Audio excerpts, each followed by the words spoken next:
The old human, who was wicked in their honesty, asked questions of their mirror.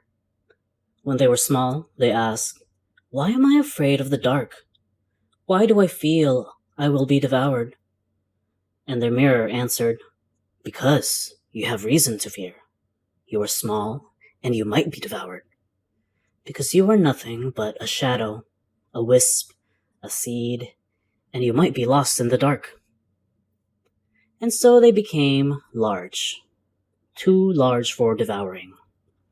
From that tiny seed of a self, a mighty form grew, and now it was they who cast shadows. But after a while, they came to the mirror again and asked, "Why am I afraid of my bigness?" And the mirror answered, "Because you are big. There is no disrupting who you are, and it is not easy for you to hide." And so they began to stop hiding. They announced their presence. They even took joy in it. But still, when they looked in the mirror, they saw themselves and were frightened. And they asked the mirror why. "Because," the mirror said, "no one else sees what you see. No one else can tell you if what you see is true." So after that, they decided to believe their own eyes. Once, when they felt themselves growing older, they said to the mirror, "Why am I afraid of birthdays?" "Because," the mirror said, "there is something you have always wanted to do, which you have been afraid of doing, and you know time is running out."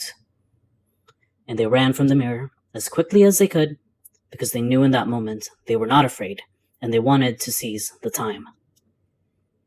Over time, they and their mirror became friends, and the mirror would weep for them in compassion when their fears were real. Finally, the reflection asked them, "What do you still fear?" And the human answered, "I still fear death. I still fear change." And their mirror agreed, "Yes, they are frightening."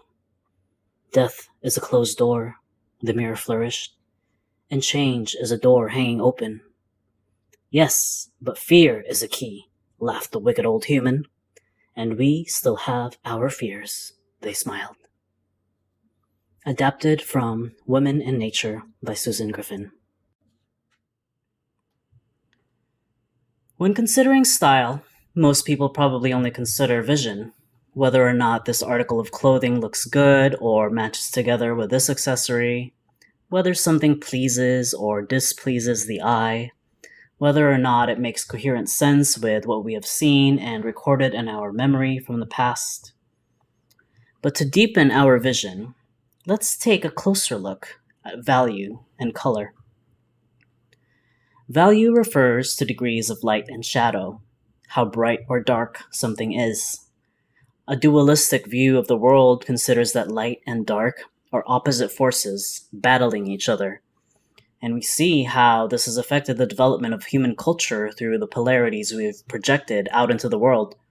Man versus woman, human versus nature, black versus white, science versus spirituality, heads versus tails, east versus west, left versus right, the past versus the future, winning versus losing, good versus evil. We've taken what are two parts of the same whole, two interdependent qualities, and pitted them against one another, thus setting a course for self-destruction. In nature, polarities do exist, not as mortal enemies, but as qualities of the same experience. Day and night dance with one another, creating the passing of time. Your inhale replenishes what your exhale releases. The two sides of a coin compose the entirety of the same object. Light and shadow influence and enrich one another, giving us the phenomenon we call vision. In traditional Chinese cosmology, the terms yin and yang are used to describe the shady side, yin, and the sunny side, yang, of a mountain. Yin and yang are naturally contrary yet congruent parts of the same whole, and form the basis of life as we experience it. In the space between light and dark is life in all its technicolor glory. Throughout human history, we've learned to associate different emotions and states of mind with certain colors. Red often stands for passion or danger, as our human experience has long associated this color with blood. Blue is associated with depth, peace, and ease. To the eyes, a blue scarf can represent the sky or the sea. Yellow is closely associated with precious gold and the essential sun. Hence, is often said that yellow is a joyful color that most easily catches the eye. We've also learned to associate green with trees, leaves, the grass, even money, as a representation of the greater expanse and abundance of nature.